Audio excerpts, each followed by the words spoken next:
وَاذْكُرْ أَخَا عَاد، اور آپ یاد کریں عاد کے بھائی کو، اِذْ أَنذَرَ قَوْمَهُ بِالْأَحْقَافِ، جب اس نے ڈرایا اپنی قوم کو احقاف میں، وَقَدْ خَلَتِ النُّذُرُ مِن بَيْنِ يَدَيْهِ وَمِن خَلْفِهِ، اور تحقیق گزر چکے ڈرانے والے اس سے پہلے اور اس کے بعد بھی، اللہ تعبدوا الا اللہ، یہ کہ تم نہ عبادت کرو مگر صرف ایک اللہ کی، انی اخاف علیکم عذاب یوم عظیم، بے شک میں ڈرتا ہوں تم پر بہت بڑے دن کے عذاب سے۔ تو اب ہے وہ آیت جس آیت میں یہ لفظ ہے جس پہ اللہ تعالیٰ نے سورت کا نام رکھا تھا الاحقاف۔ تو احقاف حقفن کی جمع ہے جس کا معنی ہے ٹیلا، حقفن ایک ٹیلا، احقاف معنی بہت زیادہ ٹیلے۔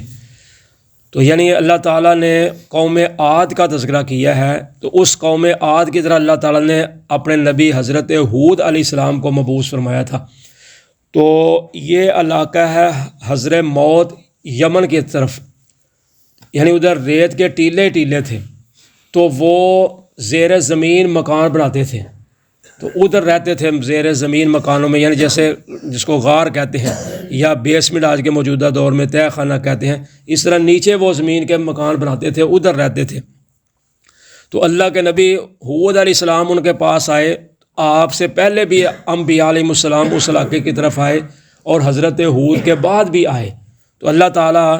اس آیت میں نبی اکرم صلی اللہ علیہ وسلم کو کفار مکہ کی طرف سے جو تکلیفیں پریشانیاں پہنچتی تھیں ان میں صبر کرنے کے لیے، تسلی دینے کے لیے اللہ تعالیٰ آپ کو حضرت ہود کا واقعہ بیان فرما رہے ہیں کہ اے میرے محبوب پیغمبر صلی اللہ علیہ وسلم، اپنے بھائی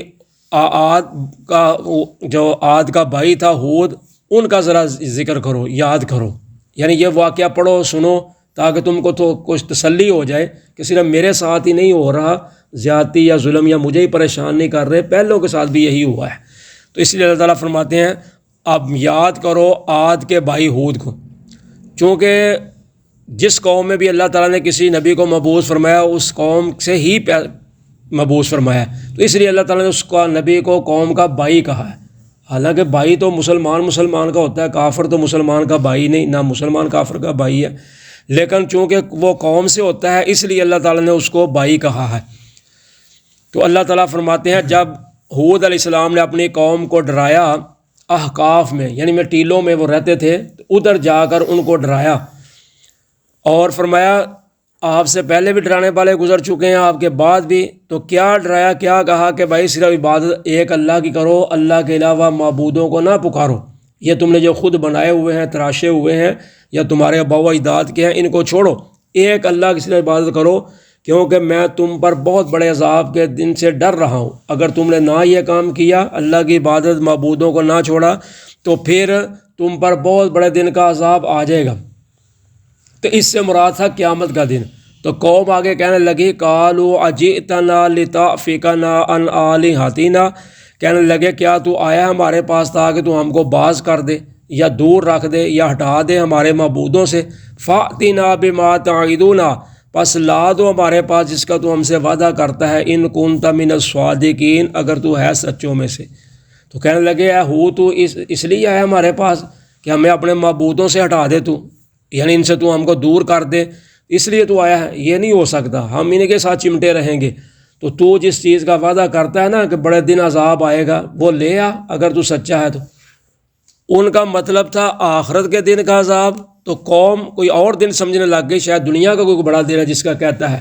تو کہنے لگی لا تو پھر عذاب جگہ تو سچا ہے اپنے دعوے میں کہ عذاب آنا ہے۔ تو آگے ہود علیہ السلام نے کہا قال انما العلم عند اللہ، کہا صرف اس کا علم میرے اللہ کے پاس ہے، وہ دن کب آئے گا؟ تم دنیا کا دن سمجھ بیٹھے ہو، میں تمہیں آخرت کا دن بتا رہا ہوں، تم دنیا کا سمجھتے ہو، میں تو یہ کہہ رہا ہوں مرنے کے بعد جب آئے گا دن پھر وہ ہوگا۔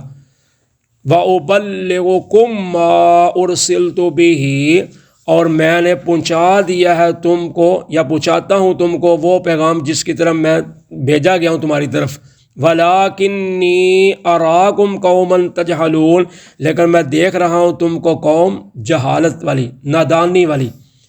تو کہنے لگے میں تو جو میرے رب کا پیغام جو مجھے دے کر بھیجا گیا میں تو وہ تمہیں پہنچا رہا ہوں، اب تم مانو یا نہ مانو، عذاب میرا رب بھیجے یا نہ بھیجے وہ تو اس کا معاملہ ہے، اللہ کے ہاں علم ہے، لیکن میں تم کو دیکھ رہا ہوں کہ تم نادانی کر رہے ہو، یعنی یہ جہالت والا کام کر رہے ہو، بجائے سمجھنے کے، غور و فکر کرنے کے، آگے سے تم اکڑ رہے ہو کہ وہ عذاب لے آ۔ فَلَمَّا رَأَوْهُ عَارِضًا مُسْتَقْبِلَ أَوْدِيَتِهِمْ، پس جب انہوں نے دیکھا اس کو بادل آنے والا ان کے وادیوں کی طرف، قَالُوا هَذَا عَارِضٌ مُمْطِرُنَا، کہا انہوں نے یہ بادل ہم پر برسے گا، بارش برسائے گا، بل هُوَ مَا اسْتَعْجَلْتُمْ بِهِ، بلکہ یہ وہ ہے جس کی تم جلدی مانگ رہے تھے، جلدی طلب کر رہے تھے، ریحٌ فیہا عذاب علیم، ہوا ہے، آندھی ہے اور اس میں تکلیف دینے والا عذاب ہے۔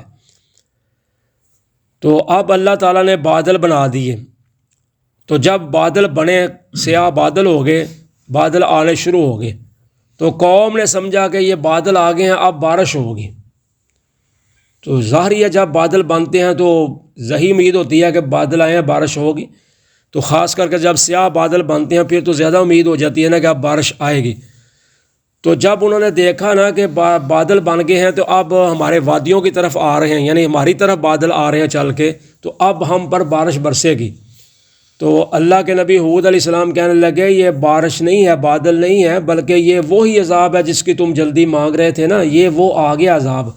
تو اس میں آندھی ہے، ہوا ہے، جو تکلیف دینے والا عذاب ہے۔ تو اللہ تعالیٰ نے ایسی آندھی بھیجی جو اتنی سرد تھی، ٹھنڈی تھی ہوا، تو اللہ نے 8 دن اور 7 راتیں مسلسل ان پر ہوا چلا دی، تو ایسی آندھی آئی، ٹھنڈی ہوا آئی کہ وہ ڈرتے ہوئے اپنے گھروں میں داخل ہو گئے، اندر چلے گئے۔ تو اللہ تعالیٰ فرماتے ہیں تُدَمِّرُ كُلَّ شَيْءٍ بِأَمْرِ رَبِّهَا، وہ اپنے رب کے حکم کے ساتھ ہر چیز کو ہلاک کر دے گی۔ فَأَصْبَحُوا لَا يُرَىٰ إِلَّا مَسَاكِنُهُمْ،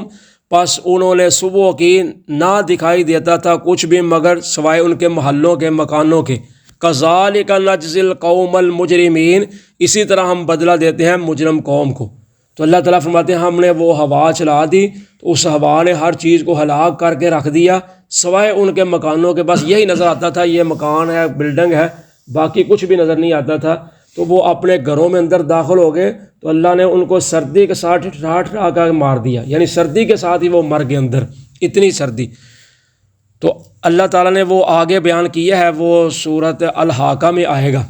کہ سخرها علیہم 7 لیال و 8 ایام، ہم نے 8 دن 7 راتیں ان پر ہوا چلائی، کأنہم اعجاز نخل خاویہ، اللہ تعالیٰ فرماتے ہیں ہم نے ان کو ایسے زمین پر پھینک دیا جیسے درخت کا تنا کاٹ کے پھینکا ہوتا ہے، یعنی اس طرح درخت، مکان، چیزیں، ہر چیز اڑا کے اللہ نے رکھ دی۔ تو حدیث پاک میں آتا ہے کہ جب کبھی ہوا چلتی، آندھی چلتی، تو نبی اکرم صلی اللہ علیہ وسلم کبھی اپنے گھر اندر آتے، کبھی باہر جاتے، کبھی آپ آگے ہوتے، کبھی پیچھے ہوتے، آپ کے چہرہ مبارک پر پریشانی آ جاتی۔ ام المؤمنین سیدہ حضرت عائشہ رضی اللہ تعالیٰ نے عرض کر دیا حضور کیا وجہ ہے کہ تم پریشان ہو رہے ہو؟ بادل بنے تو لوگ تو خوش ہوتے ہیں کہ بارش آنے والی ہے، تو آپ پریشان نظر آتے ہیں، کبھی اندر جاتے ہیں، کبھی باہر جاتے ہیں، کبھی آگے ہوتے ہیں، کبھی پیچھے ہوتے ہیں، تو چہرے پہ آثار پریشانی کے ہیں، تو کیا وجہ ہے؟ آپ فرماتے ہیں عائشہ میں ڈر رہا ہوں کہیں یہ بارش وہ نہ ہو، بادل وہ نہ ہو جو قوم عاد پہ آئے تھے، تو اس لیے میں ڈر رہا ہوں کیونکہ وہ بھی اسی امید پر تھے کہ بارش آئے گی، اب بادل بن گئے ہیں تو اللہ تعالیٰ نے ان پر عذاب نازل کر دیا، تو اس لیے میں ڈرتا ہوں کہ کہیں یہ بھی بارش والے بادل جو بنے ہوئے ہیں کہیں عذاب ہی نہ آ جائے۔ تو اس لیے نبی اکرم صلی اللہ علیہ وسلم جب بادل بنتے، تیز ہوا چلتی، تو آپ یہ دعا پڑھتے اللہم انی اسألک خیرہا و خیر ما فیہا و خیر ما ارسلت بہ واعوذ بک من شرہا و شر ما ارسلت بہ، کہ اللہ میں تو اسے اس کا خیر مانگتا ہوں، بلائی مانگتا ہوں، اور جو کچھ بھی اس میں بلائی ہے وہ چاہتا ہوں، اور جس بلائی کے ساتھ یہ بھیجی گئی ہے وہ بھی چاہتا ہوں، تو اے میرے اللہ میں آپ سے پناہ چاہتا ہوں اس کی برائی سے، اور جس چیز کے ساتھ یہ برائی کے ساتھ بھیجی گئی ہے میں اس سے بھی پناہ چاہتا ہوں، یعنی اگر عذاب ہے تو میں اس کی برائی سے پناہ چاہتا ہوں، اگر بھلائی ہے تو پھر میں اچھائی بھلائی طلب کرتا ہوں۔ تو اس لیے نبی اکرم صلی اللہ علیہ وسلم کی یہ کیفیت ہوتی کہ جب آندھی آتی تو آپ پریشان ہو جاتے کہیں کہ عذاب نہ آ جائے۔ تو اس لیے ہر ظاہری چیز کو دیکھ کر انسان کو اچھی امید نہیں رکھنی چاہیے کہ یہ میرے حق میں بہتر ہے۔ پیچھے ہم پڑھ رہے ہیں سورہ البقرہ میں کہ عسیٰ ان تکرہوا شیئا وہو خیر لکم، ہو سکتا ہے کہ تم کسی چیز کو پسند نہ کرو تو وہ تمہارے لیے بہتر ہو، وعسیٰ ان تحبوا شیئا وہو شر لکم، ہو سکتا ہے تم کسی چیز کو پسند کرو وہ تمہارے حق میں بہتر نہ ہو۔ تو اس لیے انسان کو ہر ظاہری چیز پر توکل بھروسہ نہیں کر لینا چاہیے، وہ خطرناک بھی ہو سکتی۔ تو ہر بری چیز کو برا بھی نہیں سمجھنا چاہیے، اس میں اچھائی بھی ہو سکتی ہے۔ تو اس لیے یہ چھوٹی چھوٹی دعائیں ہر موقع کی آپ نے بتائی ہوئی ہیں، تو اس لیے ہمیں ان دعاؤں کا اہتمام کرنا چاہیے۔ جب کبھی بھی ایسا وقت آئے کہیں بھی تو پھر دعائیں پڑھنی چاہیے۔ جزاکم اللہ خیرا۔